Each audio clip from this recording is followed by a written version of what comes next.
जब तक सांस एक आखिरी सांस है संघर्ष करते रहेंगे। मैंने कहा भैया एक लाइन और आगे लिख दो कि आने वाली 100 पीढ़ियों को भी ये संघर्ष विरासत में देते जाएंगे। अरे संघर्ष करना गलत बात नहीं है, लेकिन उस संघर्ष को अंजाम तक पहुंचाना भी तो है। नहीं तो सदियों से हमारे लोग इसी प्रकार भुगतते आ रहे हैं और आज भी हम अपने बच्चों को भी विरासत में यही देके जाएंगे कि तुम भी लड़ते रहना, तुम भी संघर्ष करते रहना, तुम भी मांग करते रहना, तो फिर हमें सफलता कहां मिलेगी। लड़ाई कोई भी हो, लड़ाई को जब तक तरीके से नहीं लड़ोगे तब तक वो लड़ाई जीती नहीं जा सकती। ये बात बहुत ही सच्ची है। दिशाहीन समाज कभी भी अपनी लड़ाई में सफल नहीं हो सकता। इसलिए हमें इस जोश और जुनून और जज्बे के साथ साथ दिशा की भी आवश्यकता है कि दिशा अगर सही होगी तो हमारा आंदोलन भी सफल होगा। और मैं गारंटी से कहता हूं कि मांगना तुम्हें नहीं पड़ेगा, वो तुमसे मांगने आएंगे। अगर मांगने की बात है तो मैं आपको, वो पढ़े लिखे लोग हैं यार, कोई ज्यादा कोई आजकल सब तो ऐसा नहीं है कि सारे के सारे कुछ समझते ही नहीं है। मैं आपको एक एग्जाम्पल देना चाहूंगा मंसासीन साथियों को भी कि अगर इस देश का 2011 की सेंसस के अनुसार जनसंख्या गणना के आधार पर ट्राइब 8.5% हो गया है, 8.5% ट्राइब हो गया है। मेरी बात को सुनना ध्यान से। और 17.5% शेड्यूल कास्ट हो गया है और ओबीसी की माइनॉरिटी मिलाकर के संख्या 71% हो गई है। और इन तीनों का आंकड़ा अगर हम जोड़ते हैं तो 97% बनता है, 97% बनता है। 17.5, 8.5 और 71%। मैं देख रहा हूं ओबीसी भी ऐसे ऐसे पंडाल लगा करके मांगने का काम कर रहा है जो 71% है। शेड्यूल कास्ट भी ऐसे ऐसे पंडाल बना करके मांगने का काम कर रहा है जो संख्या में 17.5% है। और आज हम इस राजस्थान के अंदर 12 से 15% और पूरे भारत में 8.5% संख्या में होते हुए भी हम भी पंडाल लगाकर मांगने का काम कर रहे हैं। मैं सवाल पूछता हूं आपसे, अगर 97% मांगने वाले हैं तो आखिर देने वाला है कौन? हम मांग किससे रहे हैं? हमें इस बात का पता नहीं है कि हम मांग किससे रहे हैं। हर समाज आज पंडाल लगा करके मांग रहा है। अब मांग किससे रहे हो? है कौन देने वाला? और जो देने वाला है वो आपको क्यों नहीं देना चाहता? क्या वजह है कि वो देना नहीं चाहता? किस प्रकार से वो आपको बांट करके आपके साथ में आपकी हिस्सेदारी को खा रहा है? ये बहुत ही बड़ी विडंबना की बात है हमारे समाज के लिए। अभी हम बात कर रहे थे हमारे साथी डॉक्टर जी आर भील साहब से कि अगर समाज यहां तक आया है, अगर समाज ने ये स्थिति पैदा की है तो कल को ये समाज कुछ और भी कर सकता है। ये दिशा में भी आगे बढ़ सकता है, ये अनुशासन में भी आ सकता है, ये अपने हक और अधिकारों के बारे में जानकार भी बन सकता है और हक और अधिकार छीन करके ले सकता है।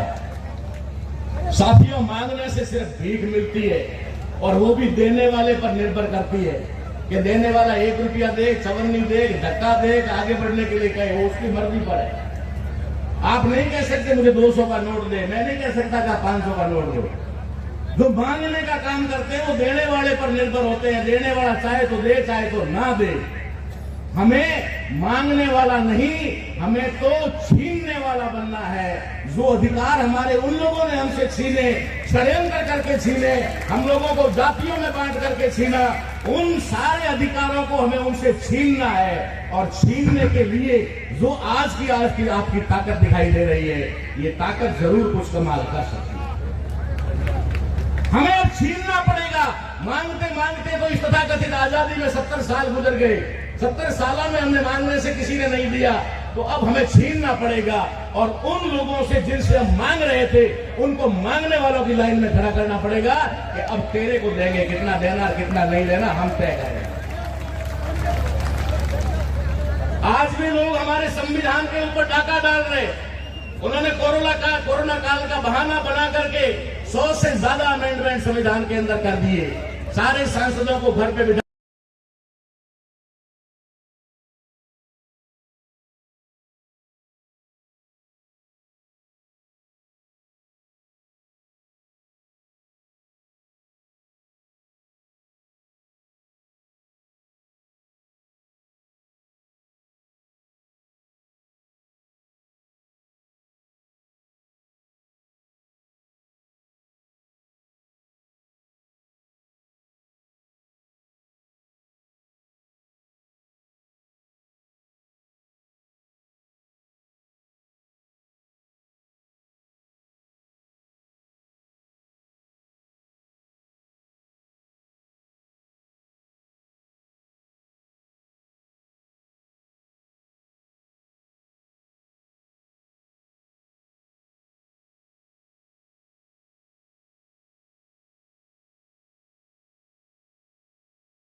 संक्षिप्त समय में रखने का प्रयास करूंगा और इस दौरान विशेषकर मेरा हाथ जोड़कर विनम्र निवेदन तमाम श्रोता, समुदाय के चिंतक, धरातल से जुड़कर कार्यकर्ताओं से रहेगा कि आप स्व अनुशासित कौन से आते हैं। हमारा समुदाय स्व अनुशासित समुदाय है। आपको जहां उचित स्थान मिले वहां पर आसन ग्रहण करके इस कार्यक्रम में चांद लगाने का प्रयास करें। इधर की भीड़ सामियाना थोड़ा खाली दिख रहा है, उस सामियाने में यथोचित स्थान ग्रहण करके इस कार्यक्रम की शोभा बढ़ाएं। आज हम डीटीएसए की जो बात कर रहे हैं, तो सबसे पहले मैं डीटीएसए का परिचय देना चाहूंगा। डीटीएसए डेजर्ट ट्राइबल स्पेशल एरिया, रेगिस्तान जनजाति विशेष क्षेत्र। ये मांग हम लोग टीएसपी नॉन टीएसपी की तर्ज पर कर रहे हैं। जिस प्रकार उदयपुर संभाग के अंदर वो अनुसूचित क्षेत्र होने की वजह से, वहां पर ट्राइबल कम्युनिटी के बाहुल्य होने की वजह से वहां के स्थानीय अभ्यर्थियों को सरकारी गैर सरकारी नौकरियों के अंदर तमाम प्रकार के राजनीतिक, आर्थिक और सामाजिक प्रतिनिधित्व मिलने के लिए वहां पर एक व्यवस्था की गई है, टीएसपी और नियम टीएसपी। ठीक उसी तर्ज पर हम लोग चाहते हैं अखंड जोधपुर, अभी 2 खंड हो गए हैं, पाली और जोधपुर। मैं अखंड जोधपुर संभाग की बात कर रहा हूं। अखंड जोधपुर संभाग के अंदर निवासरत कबीलाई आदिवासी समुदाय के लिए, जिसमें अगर 99% कहूं तो अतिशयोक्ति नहीं होगी कि 99% भील समुदाय है और 1% से भी कम अन्य समुदाय जिसमें मीणा और धानका और गरासिया लोग हैं। इस समुदाय का सरकारी और गैर सरकारी नौकरियों में समुचित प्रतिनिधित्व कैसे हो, राजनीतिक क्षेत्र में प्रतिनिधित्व कैसे हो, आर्थिक और सामाजिक क्षेत्र में समुचित प्रतिनिधित्व कैसे हो, उस ओर बढ़ती हुई हमारी ये मांग रेगिस्तान जनजाति विशेष क्षेत्र। अब शब्द आता है विशेष क्षेत्र, स्पेशल एरिया। और आप लोगों को बता दूं, ये संविधान की 6वीं और 5वीं और 6वीं अनुसूची में विशेष क्षेत्र के बारे में विस्तृत वर्णन है। ज्यादा समय नहीं लूंगा। हमारे बीच में आसाम से नव कुमार जी सरण्या यहाँ विराजमान है और मैं खुद उस कार्यक्रम में आसाम में जाकर के जब हमने मंच साझा किया था वहां देख के आए अनुसूचित क्षेत्र में क्या होता है। आप जाकर के देखोगे, पढ़ोगे तो समझ में आएगा। एक ही शब्द में कहना चाहूं तो होगा आदिवासी क्षेत्र में आदिवासियों का राज, गैर आदिवासियों की वायटी, आदिवासी ग्राम सभा या आदिवासी परिषद की अनुमति के बिना प्रवेश भी व्यतीत है। यह होता है अनुसूचित क्षेत्र। अब रेगिस्तान जनजाति विशेष क्षेत्र का जो ख्याल आया वह क्यों आया? आप लोग अभी के लेटेस्ट आंकड़े देखिएगा। राजस्थान पुलिस की जो अभी भर्ती का परिणाम आया, जालोर जिले की बात करेंगे, हम जालोर में बैठे हैं। यहां से एसटी कैटेगरी के 22 रिजर्व पोस्ट थी और परिणाम आया उस जालोर के अंदर एसटी जो कैंडिडेट है वो 26 चयनित हुए हैं। 4 जनरल से एसटी के कैंडिडेट और 22 रिजर्व पोस्ट है एसटी के कैंडिडेट चयनित हुए हैं नव कुमार जी, और वो 26 के 26 एक भी स्थानीय नहीं है। 2 धानका और 24 मीणा लोग हैं। जालोर की बात कर रहा हूं मैं। और ये क्या है हाल हमारे बाड़मेर का है, जब 6 रिजर्व पोस्ट थी और 6 के 6 पहाड़ जिले के हैं, एक भी बाड़मेर जिले का स्थानीय अभ्यर्थी नहीं है। और पूरे संभाग की बात करूं तो मात्र एक अभ्यर्थी राजस्थान पुलिस में जोधपुर से भर्ती हुआ जो बाड़मेर के पटासर गांव का है। हम इस प्रकार के अगर आंकड़े सभी जुटाए, अभी लेटेस्ट भर्ती का परिणाम आया शिक्षक भर्ती का, जिनको कल से ज्वाइनिंग भी दे रहे हैं। और इस भर्ती में मैं बाड़मेर जिले के आंकड़ों की बात करूं तो बाड़मेर जिले में जो एसटी के लिए जो जिले आवंटित हुए हैं उसमें मोर देन 126 कैंडिडेट को जिला आवंटित हुआ है और उसमें बाड़मेर जिले के स्थानीय 1 लेवल के मात्र 26 कैंडिडेट चयनित हुए हैं। More than 100 out of district है, पाए अभ्यर्थी है। ये आंकड़े हमारे को सोचने विचारने पर मजबूर किया। जब हमने इस पर चिंतन मंथन किया तो इसका समाधान क्या हो सकता है, और उसका समाधान एक ही हो सकता है कि यहाँ जब भी भर्ती निकले तो स्थानीय अभ्यर्थियों के लिए विशेष कोटा हो, जैसे टीएसपी नॉन टीएसपी का आता है। जब भी सरकारी भर्ती आती है तो उसमें टीएसपी के लिए रिजर्व सीटें आती है। ठीक उसी तर्ज पर सरकारी भर्तियों में डीटीएसए नॉन डीटीएसए का कॉलम निकले। डीटीएसए का मतलब डेटेड ट्राइबल स्पेशल एरिया के निवासरत लोग भी उसमें आवेदन कर सकते हैं, बाहर के लोग आवेदन ही नहीं कर पाएगा। अगर ऐसा व्यवस्था हो जाती है तो अभी जहां हमारे जो ये शिक्षक भर्ती का जो परिणाम आया है, अपने जालोर से मोर देन 13 कैंडिडेट है। दूसरे नंबर पे पहले नंबर पे बाड़मेर है 26, दूसरे नंबर पे जैसलमेर है जहां से 16 कैंडिडेट है और तीसरे नंबर पे जालोर है वहां से 16, यहाँ से 13, ऐसे कुछ है। ये आंकड़े मोर देन 2000 होते, 2000 होते पूरे संभाग के, 2000 शिक्षक स्थानीय लगते हैं। इस और हमारी ये मांग बढ़ रही है और ये मांग संवैधानिक रूप से राज्य सरकार के पाले की है। ये मैं सबूत कहना चाहता हूं। ये पत्रावलियां जो बनी है इसमें पिछली 2017 से जो मांग की गई तब से लेकर के आज दिन तक का हर एक लेटर इसमें नथी किया हुआ है। ये मैं 23/5/2018 का सरकार द्वारा इस मांग का जब निस्तारण करने के लिए माडा कार्यालय से जांच करवाई गई तो मैना साहब माडा कार्यालय ने इसको लिखा कि उक्त प्रकरण नीतिगत होने के कारण शासन स्तर पर इसका निस्तारण किया जाए। इसमें कॉन्स्टिट्यूशनल अमेंडमेंट की कोई जरूरत नहीं, संवैधानिक संशोधन की जरूरत नहीं। राज्य सरकार ध्वनि मत से एक विधेयक पारित करके राज्यपाल के पास है, डीटीएसए लागू करो, डीटीएसए लागू करो। और जब तक हम ये मांग हमारी पत्रावलियों में एक सूत्री नहीं देंगे तो उसका आप लोगों ने अपनी पत्रावली बनाई, उसमें 10-12 मांगे डाली और एक में डीटीएस भी डाली। सरकार ने उस 12 मांग में से 10 स्वीकार करके दे दी और डीटीएस को साइड में कर दिया। आप किस मुंह से जाके कहोगे कि सरकार कही कि हमने 10 मांगे तो मान ली, और क्या करें? इसलिए हम एक ही मांग रहे हैं डीटीएस से, और इसका फायदा क्या होगा जरा देखिए। वर्तमान में 2011 की जनगणना के अनुसार पूरे अखंड जोधपुर संभाग की जनगणना 2011 के अनुसार एसटी की जनसंख्या है 9,76,000 2011 के अनुसार, और पिछली जनगणना के अनुसार सर्वाधिक जनसंख्या वृद्धि जोधपुर डिवीजन में हुई है, और उसमें भी बाड़मेर जैसलमेर जिलों के अंदर हुई है। और अगर जिलों के अंदर जो हुई है उसमें अगर अपना भौतिक सतह पर करेंगे तो वो अपने कम्युनिटी की होगी, इसमें कोई दो राय नहीं। और वर्तमान में यह जनसंख्या, जैसा डॉक्टर साहब ने बताया,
शक्ति, युवा शक्ति, बेटी शक्ति, सबको मेरे तरफ से जोहार। और हमारा मौसम में विराजमान संतों को भी मेरा प्रणाम है, और तमाम जो एक्टिविस्ट है, और स्पेशली जिन्होंने इतना बढ़िया ऑर्गेनाइज किया है, उनको भी मेरे तरफ से सैल्यूट है। और मुझे यहाँ आने का मौका मिला, और स्पेशली यहाँ समाज का जो समस्या है, जो उनका तकलीफ है, उसको हमको जानने का मौका मिला। और हमारा नेतृत्व भी बड़ा है। जब मैं असम का कोकराझार क्षेत्र का 2 बार का निर्दलीय सांसद हूँ। नव कुमार सौर्या हमको कौन जानते हैं, हीरा भाई बोल के असम का नॉर्थ ईस्ट का सब लोग जानते हैं। और मैं एक विशेष क्षेत्र से आता हूँ, क्योंकि हमारा उधर में 6 शेड्यूल लागू है। आपको पता है जे बोडोलैंड के लिए बहुत बड़ा संघर्ष हुआ था, जहां हजारों लोग मारा गया, बहुत सारा लोग डगर हुआ, लेकिन उसके परिणाम वहां 6 शेड्यूल घोषित किया गया। और मेरे क्षेत्र का 9 जिले का लगभग 7 जिला 6 शेड्यूल में आता है। आपका इतना जितना 9 डिस्ट्रिक्ट है, मेरा क्षेत्र में 9 डिस्ट्रिक्ट है, उसमें 7 डिस्ट्रिक्ट सबसे बड़ा ये 6 शेड्यूल में आता है। तो पहला है आपका जो राजस्थानी क्षेत्रों का जो स्पेशल मांग है, मुझे लगता है संविधान तौर पे ये कोई खराब नहीं है, ठीक नहीं है, ये सही है। अगर स्टेट गवर्नमेंट चाहे तो ये कर सकते हैं, क्योंकि हमारा इधर में बहुत सारा ऐसा एरिया था जो 6 शेड्यूल भी नहीं है, फिर भी उसको एक काउंसिल के तहत एक अलग से आइन लागू करके एक लाके गवर्नमेंट ने बना के रखा है। तभी रवा ऑटोनोमस काउंसिल हो, मिसिंग ऑटोनोमस काउंसिल हो, ऐसा करके कुछ तो 6 शेड्यूल में, कुछ तो 6 शेड्यूल में नहीं है, फिर भी उसमें काउंसिल है, अपना मेंबर है, पारिषद है, अपना बजट है, सब कुछ जो कर सकते हैं। तो इसका मतलब ये है संविधान और वैधानिक दौर से वो कहीं गलत नहीं है, लेकिन बात आती है एक्चुअली इसको कौन करेगा? इसको करेगा गवर्नमेंट, सरकार करेगा, लेकिन सरकार में कौन है हमारा? मैंने जब सुन के आया था, मैंने भी कभी सोचा नहीं था कि एक दिन हमको यहाँ भीलमल में हमको आना पड़ेगा। मैं सोचा था मैं एक सांसद हूँ और मेरे क्षेत्र को देखना पड़ा और देखने का है, लेकिन बाद में मैं घूम के फिर के जो पता चला आपका यहाँ जैसा बहुत सारा इश्यू हमको जानने का मौका मिला, तो मुझे लगा है अगर आप लोग लड़ते रहेंगे लेकिन कुछ होने वाला नहीं है, लेकिन हम लोग साथ देंगे, एक साथ मिलकर लड़ेंगे, तो मुझे लगता है नामुमकिन नहीं है। आज देखिए, आज हमको बोलना पड़ा हम मूल निवासी है, हम भारत देश का मूल निवासी है, लेकिन एक दिन तो आपका ही ये देश था, आपका ही शासन था, आपका ही राजा था। पहले आपने मुगल के लड़के सब कुछ खत्म हो गया, उसके बाद ब्रिटिश से लड़ना पड़ा, उसके बाद फिर अपना दिल्ली सरकार से आपको लड़ना पड़ा, अभी भी आप लोग लड़ रहे हैं। यह कमाल एमएलए एमपी मिनिस्टर बन गया है, अपना समाज का बन गया है, लेकिन हमारा तकदीर बदला नहीं है। तो मुझे इसलिए ये रास्ता हमको भी सुनना पड़ा। आपको पता है मैं आजाद से एमपी हूँ, लेकिन एक एमपी से कुछ होने वाला नहीं है। और ये हमारा तमाम जो इश्यू है, अगर इसमें पॉलिटिकल विल है तो सब कुछ है। आज गहलोत सरकार चाहे तो एक दिन में कैबिनेट बैठ के पार्लियामेंट उसका असेंबली बैठ के ये डिसीजन ले सकते हैं, लेकिन ये करेगा नहीं, क्योंकि उसको पता है कि हम जितना सिले भील के नाम पे, गोंडवाना के नाम पे, बोडो के नाम पे या संताल के नाम पे, लेकिन हम लोग में एकता नहीं है। बहुत के टाइम हम डिवाइडेड हो जाते हैं, कोई क्षेत्र के नाम पे, कोई जाति के नाम पे, कोई धर्म के नाम पे, कोई पार्टी के नाम पे। और हमने देखा अगर ये सब इश्यू को हम समाधान करना है तो एक हमको राजनीतिक लाइन खींचना ही पड़ेगा। तो इसे हम निर्दलीय होते ही हमने कोशिश